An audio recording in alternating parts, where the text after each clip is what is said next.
Today on CityCast Pittsburgh, Allegheny County has a new top dog, and she's already making big moves for folks looking to work for local government. There's been a quiet price increase at one of our region's major transportation organizations, and we've got the skinny on how to recycle your live Christmas trees and maybe get something back from the city in return. Plus, stick around to the end to hear me absolutely fangirl over butter. It's January 5th, the Friday News Roundup. I'm Megan Harris, and here's what Pittsburgh is talking about.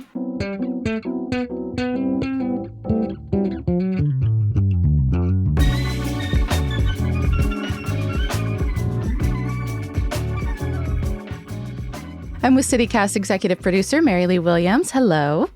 Hi, Megan. Hi. And one of our wonderful contributors, socially conscious journalist Natalie Bencivenga. Welcome. Hey, it's so nice to be with both of you today. We're so glad to have you. We wanted to kick things off today with new leadership. Sara Innamorato took her oath this week to be Allegheny County's 4th county executive. So many times on the campaign trail, I spoke about building an Allegheny County for all. I talked about the economic transformation our region needs to begin, about affordable housing and keeping seniors in their homes, about good union jobs, clean air, and clean water. A county for all will mean different things to different people, and it will take our collective voice to make its promise real. Natalie, you were there at the inauguration on Tuesday. You emceed it. Tell us, what was the vibe like? Oh my gosh, it felt electric. Like I've emceed a lot of exciting things, but this one felt incredibly special to me. I think I've known Sara for many, many years, and to see her trajectory and to see the passion and the excitement of people that were behind the scenes backstage, that were out in the lobby, that were in the audience, you could really feel there was a true energy to the space. And I found it very, very exciting. And the minute I walked in, Megan, I could sense the synergy because Sara and I were dressed almost identically. So I saw your post on Instagram about that. You had we the had same earrings on. We were both channeling the white suffragette sort of vibe. So we were in our sort of matching suits. So we were laughing about that backstage. That's happened to us once before. So it must be a tradition or something. Well, I know there've been a lot of promises made, kind of in the build up to the campaign, and even repeated again on the stage. One was to make it easier to fill so many open positions with county government right now. I saw in the Trib, they reported that there are about 1,000 open jobs, which just seems kind of incomprehensible when you think about it. Yeah, so on day one of the efforts to help fill those jobs was improving the benefits offered to county employees. So basically, full-time county employees, the minimum wage is going to jump to $18 an hour with future increases coming. For part-time people, that's going to be $15 an hour, and they're both basically effective immediately. It also improves vacation time, and there's some changes to pre-employment drug testing. I do believe the wage changes don't affect all county employees. It kind of depends on if you're union or non-union. Correct. Yeah, this is for non-union employees, but the union was a supporter of it because basically it's going to raise the floor. So when they go in for negotiations, it's kind of a win-win because they're starting at a better level. So she had a lot of union-backed support for this initiative, which I think is a very important way of going into office. Instead of this adversarial experience, you're already starting with buy-in from your community leaders, which I think is huge and very important. And speaking to what you were saying about the overhauling the vacation policy. That's the one that blew me away. I didn't realize they only had 5 days for an entire year. Full-time employees, yes. 5 days. Are you kidding me? That's no wonder wild. Nobody wants these jobs. Nobody wanted these jobs. It hasn't been overhauled since the 90s, and now it's jumping to 3 weeks. And which for is new still employees not as well. Great, but it's better. It's so much better. It's so much better. And for new employees, they're also going to not have those waiting periods for parental leave or to be able to take sick days because, things happen. Life happens. You can't always plan certain things. So I think trying to make these spaces more attractive it goes hand in hand with the fact that we need to fill these spaces. And she's fully aware of what our generation and the generations coming up are looking for and needing, which I think is an important departure from years past. So one other promise that has come up regarding county employees have to do with degree requirements. Yeah, and that's something she's actively working on as well. As we know, college education is becoming, farther out of reach for so many people expensive. because of the cost. Yeah. It's so expensive, and that's a huge barrier to entry to be able to have a good paying job with good benefits and good quality of life. And so she wants to remove that barrier from some of the county positions, which I think just makes total sense if we're talking about attracting and retaining young talent. We're going to have to do some innovative and creative things. So I'll be curious to see how that pans out. Also, another thing about government jobs is while they might not pay the most, they're often very stable jobs. Like for people who, like, let's say they know they want to stay in Allegheny County, they want to have a family here, they want to stay close to their, close relatives, or maybe they just really like it here and want to stay here. A government job is a good, solid job. I think people might not think that government work is like the most attractive or exciting job, but like it has a lot of really great benefits for people. Absolutely. And we've talked on this show a lot, and several times lately, it seems like, about our city population and how it's not growing. It sounds like Sara has been thinking a lot about that too. We've known for decades that we need to grow our population, but we still have one of the smallest immigrant populations of any major city. Our median area income is growing, but nearly 40% of Allegheny households are not making enough to afford their basic necessities month to month. We are constantly featured on lists of the best places to live, but for too many people from too many communities, from Black women to people with asthma, that designation doesn't always ring true.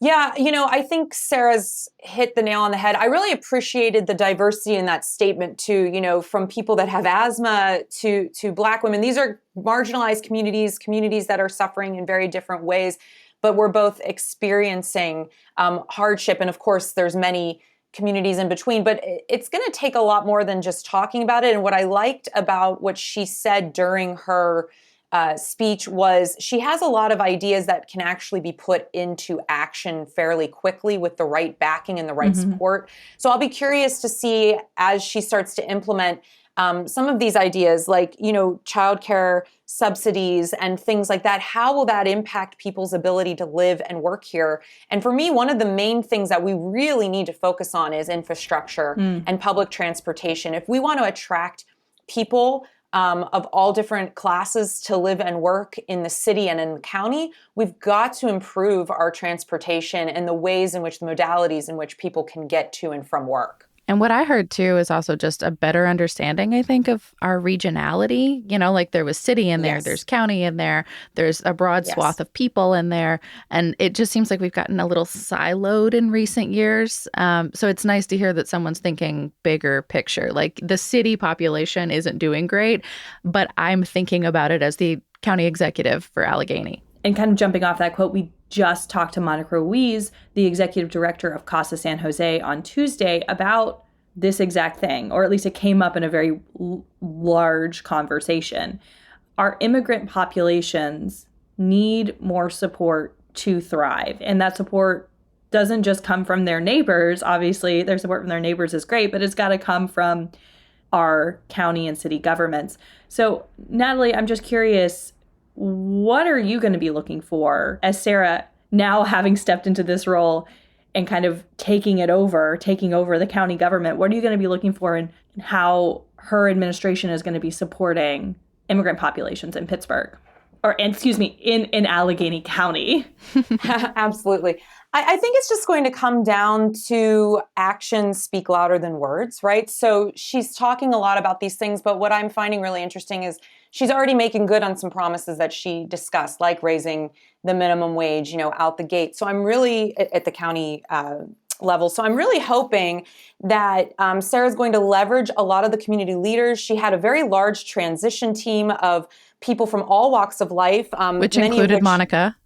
Yeah, including Monica. That's right. And so I think that really speaks volumes as to her direction. And what I've noticed, I've interviewed her a couple of times for KDKA radio, and I was a part of Public Source when we did a debate, when we had all of the potential candidates back in the spring. And what I found really interesting about Sara was the way that she talks about being a leader. Many people, it's these I statements. And for Sara, it was always we.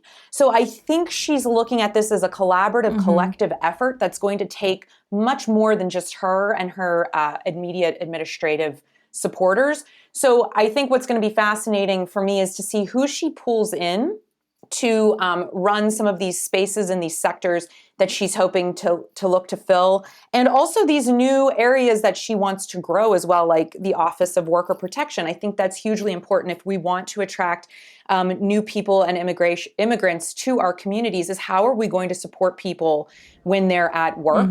So, and creating green jobs, all of these things impact all of us, but in particular, they can support new communities and incorporate them and hopefully get them to grow and want to build here. Well, so Natalie, any wildcard ideas maybe that you're looking out for, like anything that she hasn't made a campaign speech about yet, but you'd really like to see her address at some point in the next 4 years? Absolutely. I think the thing that concerns me is there wasn't really any mention of COVID. And we're in one of the largest surges since the onset of the pandemic. I've been COVID cautious. I know a lot of my friends and colleagues are as well. I know a lot of people in the disability justice community that are very concerned about not being able to sort of integrate back into public spaces. I was disappointed that the Byham didn't really have any mask policy during the event, considering what a surge we're in. This has been an issue that I feel has been ignored for way too long. What are we doing for our children in poorly ventilated schools and other public spaces? So I would really love to see more pressure being put on all of our elected officials, in particular Sara Innamorato, since she has so much power at the county level, to really address COVID mitigations, free masks, free tests, and really create a PSA campaign around what we can do to ensure a better quality of life for all of us in Allegheny County. And I feel like that's especially relevant this week. WHO just put out another advisory about it, and it just wasn't getting a lot of traction. It doesn't seem like there's... No, it's still a pandemic. Please mask up and protect yourselves out there. Totally. Well, if you want to weigh in, you can fill out a survey. They're doing something called an All in Allegheny community survey that asks you to select the ways you want the county to address different issues like housing, employment, transportation. We'll put a link to that in our show notes.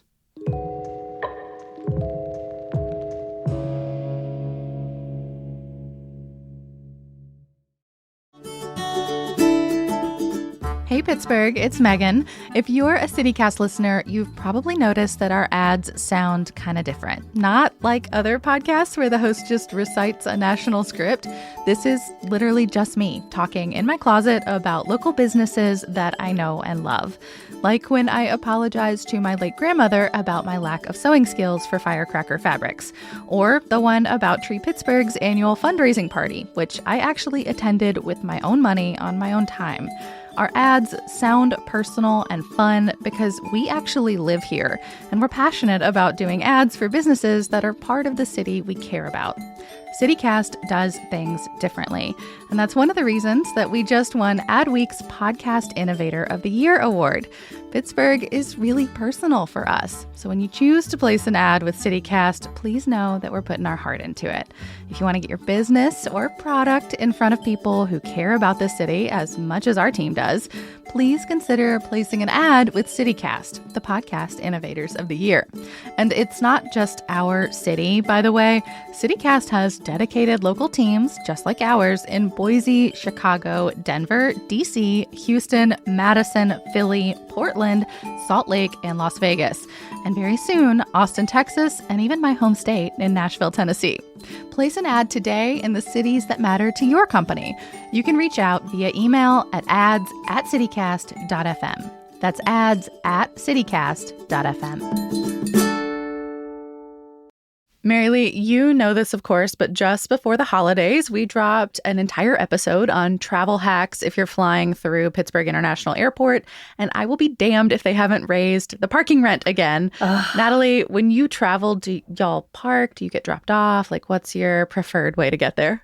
Yeah, I begrudgingly park because I already think it's too expensive. And when I saw it was going up, I was like, are you kidding me? So I'm a little unhappy, I got to be honest. I did no homework and know nothing about parking at the airport. I said this on our Pittsburgh International Airport episode. I am a bus to the airport person. So please inform me, what is the price change? Yeah, so there are 4, I guess technically 5 lots if you include the extremely expensive executive one. This affects 2 of them. So there's the short-term garage. That's the one that's closest to the terminal. It's mostly covered. It's jumping from $32 for the daily maximum, which is already so expensive, I know, to $36 a day. So that's $4 jump. Wild. Woof. And then the economy lots, which are the cheapest ones that are at like the outer perimeter of the whole place. And they have that number and lettering system that makes no sense. They're increasing that from $10 a day to $12 a day. So a $2 increase. But why? And that adds up. If you go somewhere for a week and you have to leave your car there, it really adds up. And let me tell you, okay, taking that shuttle, all right, when you're parked far away, it's taken me sometimes a half an hour because I'm waiting for the thing. So I end up just walking. And yeah, they're like, oh, it's an 8-minute walk. What's the problem? 8 minutes carrying all your bags, sometimes in rain, snow, ice. Like, no, we've got to do better here. I can't. This upsets me. This is why I will advocate for the 28X airport flyer. Is it perfect? No. However, I get chauffeured to the front door of the airport. If you are like in the center core of the city or like along a bus, it's worth an investigation. The biggest downside is that they do not have luggage racks on those dang buses. Which makes no sense. But also, if you're coming from outside the city, I'd still have to drive my car down there, park, and then get. And for me, it's just like that's another level. But I hear you. If you're in the city, I completely it would totally agree make with you, sense. Mary Lee. Yes, I am glad everyone agrees with me. But like, Megan, I do remember this. Maybe it was in the episode or in the research of the episode about getting to the airport. The prices had already gone up, right? Yes, they did. So this is the second price increase in the last year. This is why I'm livid. Like, it's one thing if you're raising the rent because there's like a reason or there's more value or something's getting nicer, but why? They've provided no additional value. They have not reorganized this lettering and numbering. They have not made it easier. It's still kind of ugly. And now I have to pay more. And I guess you're not getting like premium service. Is there any way you can like save money, or is it just like, this is what it is? No, from the stories I've seen, seems like the airport authority keeps making this whole show of saying like, if you reserve online, you get the $10 rate that you're used to. That's for the economy lot, the cheapest one on the outside. And we've talked previously about how booking online does get you a discount on parking. That is still true. But if you reserved online 2 weeks ago, it still would have been cheaper than $10 a day. So you're not fooling me, airport authority. I'm still paying more money for nothing additional. This is a whole other show, you guys. We made another show about this, Natalie. We still aren't done. But no, this kind of goes into a bigger thing is like, I guess to a certain extent, like what additional value should people expect from parking? Like, parking is already low-key a miserable experience, even if the shuttles are more regular, even if like everything is perfect. I disagree. I think a well-kept parking lot, like I don't think we need as much parking as we do in the US, like writ large. However, I do think there's many small changes that can affect your experience when you have to do it.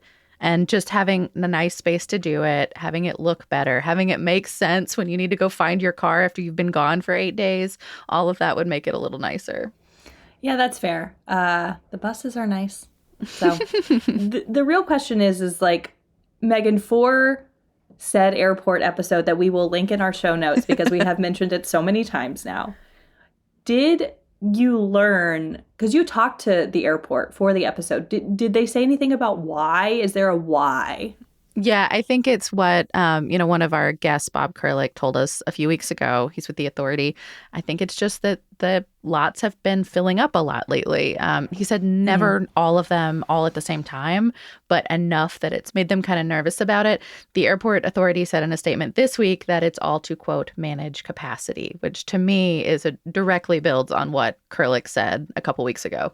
You increase the price, people may be less likely to park. However, I don't actually think that it will decrease the amount of people parking. That's like my theory. It's just like when you drive a car and already have to pay for parking, it's like this mentality where you're like, you'll just keep paying more and more until eventually it does hit a threshold where you won't pay it anymore. But it's like the price of food, right? Like it might prompt a few people to get like dropped off instead if that's an option for them. And But there's a how ton many? of independent companies near the airport that you can park there and they'll shuttle service you to the terminal. And they're actually fairly comparably priced. There was one that just went in the last couple weeks that I think their day rate is $13. They will clean your car off for you. They'll hand you a free bottle of water and they'll shuttle you to your vehicle when you're back from your flight. So like, I don't know, not that bad if you can work in the extra free time. Okay, so we have lamented, cried, shaken our fists at the heavens about this price increase. But like, when is it going into effect? When will the wallets be hit? I mean, according to the airport authority's website, it already did. So Merry Christmas, Pittsburgh. Now you get to pay us more.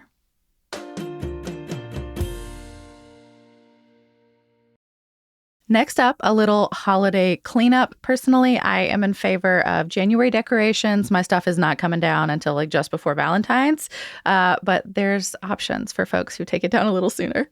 I also leave mine up way too long. I am not one of those like immediately after Christmas the decorations come down. My mom actually used to leave ours up so long because she just liked the smell of a Christmas tree. And so I'm curious, do you guys do a real Christmas tree or a fake one? We currently have a fake one, but I came from a real tree every year, fire hazard if you didn't water it situation. So we grew up with fake trees, and then my husband, he always had a real tree. So then when we moved in together, we did a real tree for many years. But since my husband, God love him, he does most of the cleaning, he got sick and tired of all the pine needles everywhere. So now we're back to a fake tree, which is still up. I don't know how much longer we'll have it up, but I usually leave it up at least through the first week just because I think they're so pretty and they make me feel good. But yeah, it'll probably come down this weekend. But we have one of those, I wanted one that had like snow, like fake snow on it. Yeah, the flocking. Yeah. And so it I think it's very pretty because we did like a pink theme this year. So we do themes every year. And this year we you did have pink, one of those so like department store Christmas trees where things match. We've done many styles, but I just felt like I looked at the tree this year and I said to him, I was like, I just want to do pink. So he took me to Michael's and we got all these beautiful pink everything and made it very, very girly and That's glamorous. so cool. So that's what we did this year. I had 4. Well, it depends on your size requirement. I guess I had 7 trees technically, but only 2 of them were big, like taller than me. We moved into a new house and I got a clearance tree last year and I have one that is truly falling apart. I need to get rid of it. These are all fake except for one, like a teeny tiny one. But I just can't bear to get rid of the fake tree. Movie set? Why do you have to have a tree in every room? Because they make me feel nice. So aside from us with our little like fake tree trio over here, a lot of people obviously buy the real trees. I am considering next Christmas getting myself a real tree because I do love the smell. Because apparently Pennsylvania ranks 3rd in the nation for the number of Christmas tree farms. This is according to the Pennsylvania Christmas Tree Growers Association, which shout out to like niche business associations. So there are more than 1,400 Christmas tree farms statewide, and these farmers account for nearly 31,000 acres and produce 1 million cut trees each year. And like, obviously the trees are considered like a renewable and recyclable resource. And like, apparently according to this association, 3 seedlings are planted for every tree that gets cut down. Mm-hmm. And recyclable because our local governments often turn them into mulch. I always forget the particulars of this program, but I know it's a thing every year. Yeah, so there's two programs. There is one in the county and there's one in the city. The city runs theirs through January 26th, and you can just drop off your living, or at this point, perhaps deceased tree, and they'll turn it into mulch, and they then give away the mulch. The mulch giveaway usually is like around springtime, so you just kind of have to keep an eye on when that's going to happen. And there's like drop-off points all over the city. And we actually have an article about it on our website, pittsburgh.citycast.fm. So you can check that out. All four corners of the city. I'm looking at it now. But also, since the county is doing it as well, the county is like on a slightly different schedule. You do need to bring your evergreen by January 14th. So I think that's next weekend. I don't have a calendar in front of me right now. For the county, the mulch goes into the county park. So it's a little bit different. I wonder who collects more of them, like whether it's the city or the county. Interestingly, the city and county do share the numbers of how many trees are collected. And Natalie, I am curious, which do you think collected more, the city or the county? I'm going to say the city. During last year's collection cycle, which touches 2022 and 2023 because years, that's how they work, the city got 1,600 trees and the county collected 3,000. Wow. I guess that makes sense. I mean, the county's huge and they're collecting them at all of the parks. So, yeah, okay. I guess I get it. Yeah. We just have so many city parks. That's why I thought, but still, if you think about that, what is that? Almost half or about half came from the city itself, right? Although I bet a ton of households are not recycling their trees. So this is a good encouragement. Yeah. If you've got one and you don't know what to do with it, it does not have to go to the curb or a landfill. And I'm looking at the rules for this now because I am too nebby for my own good. It's probably a good time to remind everyone, you have to bring in a clean tree. So no lights, no tinsel. Take your tree stand off. All that stuff has to be removed before you can drop it off. Can you imagine just somebody taking their entire Clark Griswold tree and just dumping it in the parking lot and being like, see you guys? Listen, if it says it has to be a clean tree, then someone did that for sure. True. You are right. We all need rules. Mm-hmm. Before we go, I would love to end with some good news that you have seen this week. Could be a little moment of joy, moment of zen, something you're looking forward to or you saw and loved. Take us out on a high note. Mary Lee, you first. This is shockingly hard, but it's not because there's no zen or joy in my life. I have so much abundance in my life. I'm so grateful.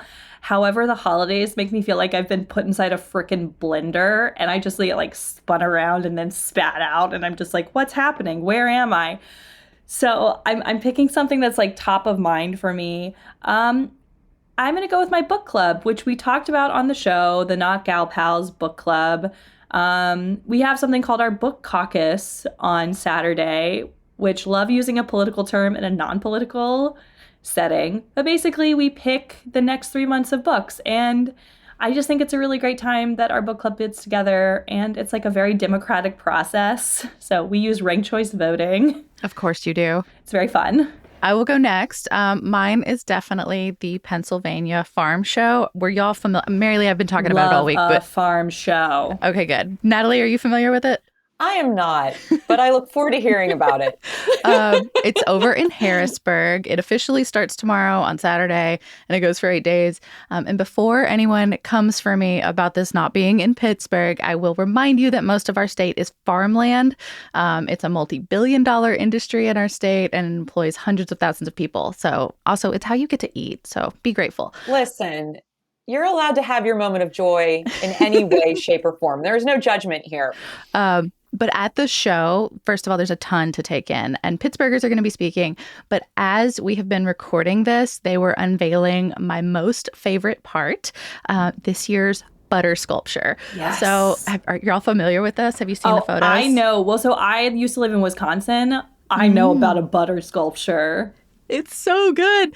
I have low-key had the live stream on open while we've been talking. The same people make it every year in secret over in Montgomery County from butter donated by Land O'Lakes in Carlisle, Pennsylvania. Huh. It's so cool. This year's is like a nuclear family type situation. I couldn't see from the live stream. I can only see 2 of what appears to be 4 people sharing a meal in front of a skyline. So half of it's farm and half of it's like a cityscape. And there's a loaf of bread on the table, obviously a stick of butter. And my personal favorite and the whole thing is what appears to be a basket of potatoes at the bottom of one table and a very happy, smiling little pig. Oh, love that. I love a smiling, happy pig. There's other vegetables clearly, but I could not distinguish from the live stream exactly what they were. I can't wait to see like the photos once the Pennsylvania website gets them updated. Well, that makes me feel joyful. The farm show, though, last thing, pageants, square dancing, goat snuggling, rodeo events. The milkshakes are apparently to die for. We have some pictures in our Hey Pittsburgh newsletter. That's amazing. All right. Well, for my moment of joy, I've been looking forward to this because I always like to plan something to happen after the holidays because there is that come down emotionally. Yep. So my husband and I, we love going to the symphony and we haven't been in a while. So we're actually going to go next weekend and it's called Pictures at an Exhibition, Museum Sounds Come to Life. And what I love about this is it says, about this performance, to the left, you'll see a Parisian garden with children joyfully playing. To the right, a hut running on chicken legs.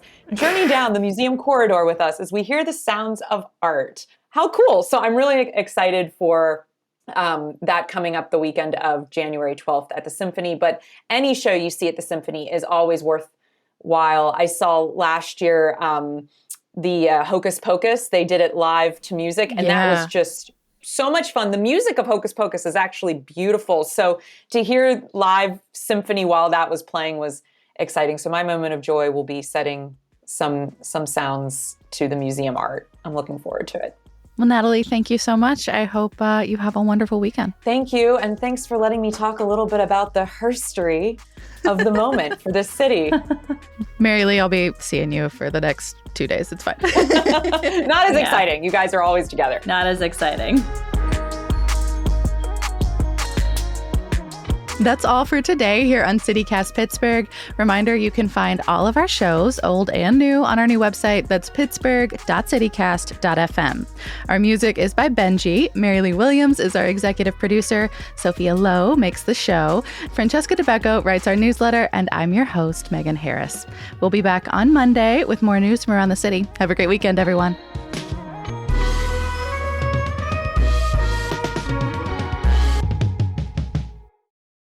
I don't know where Mercury is. I just assume it's always in a bad place.